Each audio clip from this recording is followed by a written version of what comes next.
Really, we have to understand our history. But we also have to understand the threats to our civilization that is coming place. And we have to have a united response to it. In private conversation, everybody talks to me about Muslims and the danger they pose and so on. Well, I suppose they are looking at this terrorism all over the world, and they are not ready like other people to make a distinction. And they generally say in a generic term the Muslims are terrorists, etc. But the fact is, you see, the problem with Muslims is not their terrorism. It's their religion is so clear-cut. And in a sense, we should admire it because they know their mind. We Hindus are the people who don't know their mind. It's like Arjuna sitting in the middle of Mahabharata, in Kurukshetra, saying, "Shall I kill my brother? Shall I not kill my brother?" Or when Karna was down repairing his chariot, and he said, "Shall I kill him now? Is it proper for a Kshatriya to kill him?" Krishna had to tell him each time that he has to do it. So this nagging doubts, the Indians have all kinds of nagging doubts. Whereas the Muslim is very clear-minded. And Muhammad told them the world is in three parts. And the Muslim behavior must be different for each of those parts. First part, he said, is Darul Islam. Darul Islam is where the Muslims are in power. They are in majority, they are in power. And he says there should be no allowance, accommodation for any other religion. So either they must convert or be killed. It's as specific as that in the Sirah and Hadith. So in most of these countries where the Muslims are in power, you can see a total intolerance to the minorities. In Saudi Arabia, we have so many Hindu workers there. Can they celebrate Diwali in Saudi Arabia? No. Can they build a Hindu temple like you are able to build here in the United States? No. Can you even carry the picture of Ramchandra ji in your pocket when you go to work? No. And there are penal offenses if you do it. You can't even have Satyanarayana Puja inside your own house. Now, this is the position of Muslims when they are in majority. When they are in minority, as in India, they are demanding mosques, they are demanding their right to read namaz, the Friday holiday, etc. It's a separate code for marriage, and so on. So what the Muslims demand as a minority, they will not accept to give when they are in the majority. So that's you may not like this point of view, but there's clarity in that mind. And so Muhammad says that when you are in majority, you are not to tolerate any other religion. You must wipe it out.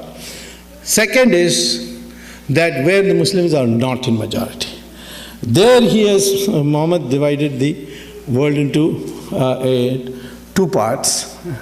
And that is, first part is, which he called as Darul Harab. Darul Harab is where the Muslims are in a sizable minority and the majority is divided. The majority is confused, like we are today, like we Hindus are today. There, Muhammad says that the job of the Muslims is to go on demanding more and more concessions by acting collectively and ultimately reach a point where they are able to transform that the society into a Darul Islam, from Darul Harab to Darul Islam.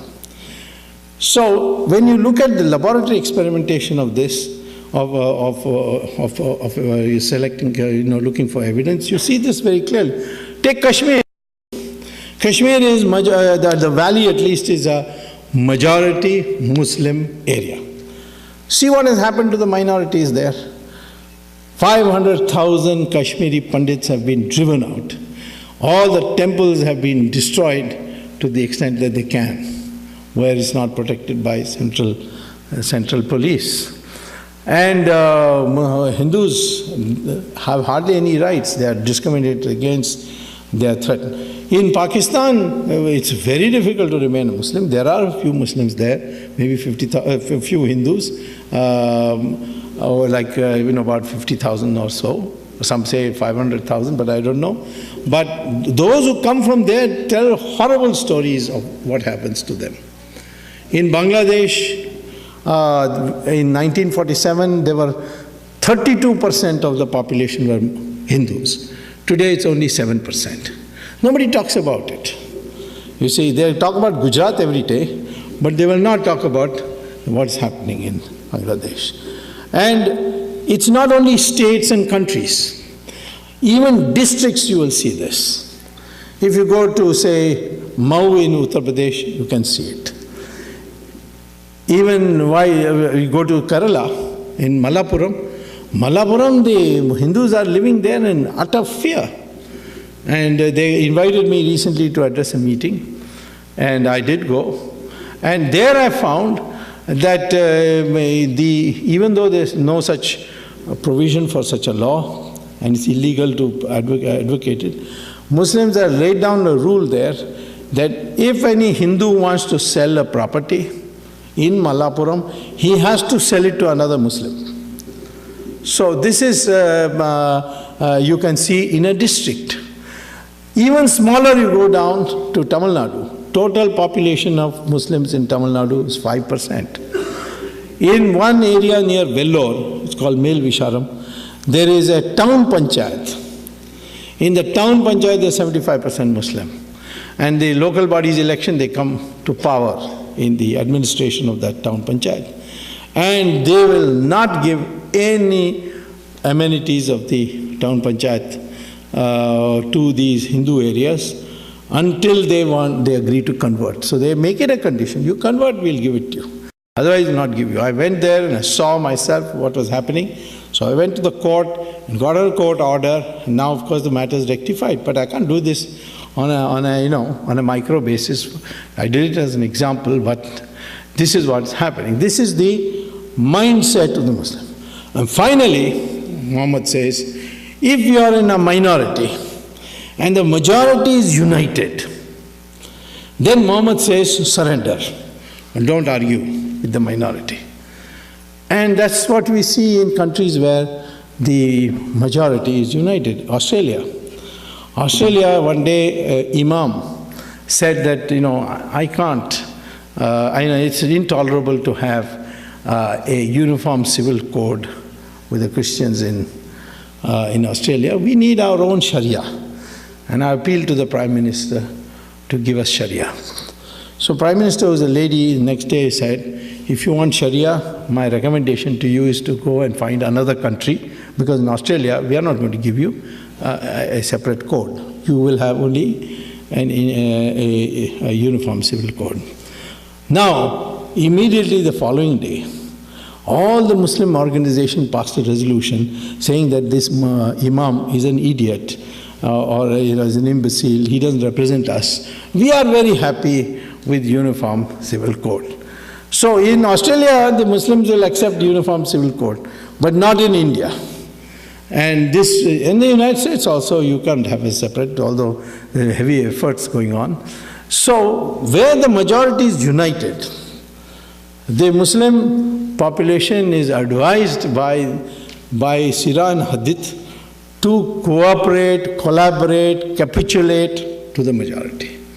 And I think there's a lesson for us in that unity. What is the problem today with India? There are all the time accusation that politicians are, appeasing the minority, they are appeasing them to get votes, it's vote bank politics, so on. Well, I have talked to those politicians, like Maulayam Singh, and I told them, what is this that you're doing?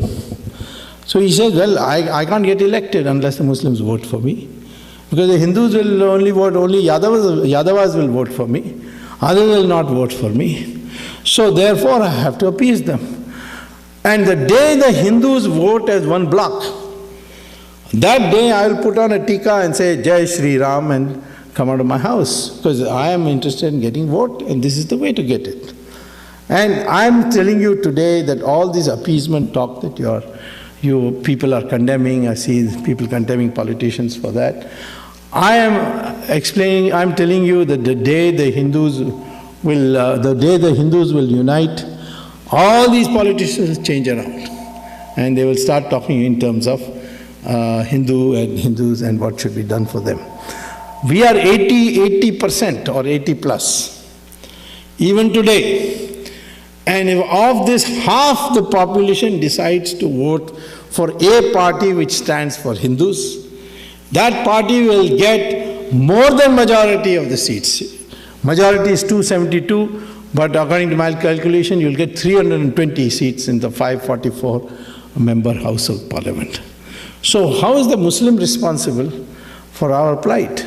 It is we, for lack of unity, for lack of ability to vote, at least once, twice, as Hindus, and say that we, for the sake of protection of our civilization, we are going to vote for a party which will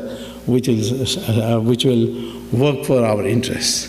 Certainly that party cannot be Congress, because the Congress today has been taken over by Sonia Gandhi, who is answerable only to the Vatican, and she promotes Christian missionary activity. We are not against Christians. Christians can propagate as much as they like in India, but we don't want foreign missionaries to come here to India and poke their noses into our internal affairs.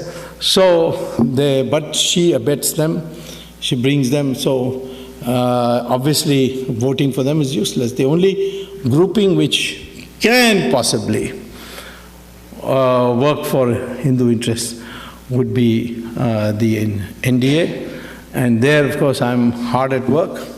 Certainly I can tell you, if both Modi and myself get together inside I'm already there, but in terms of decision making, there should be no doubt in anybody's mind that Hindu interests will not suffer.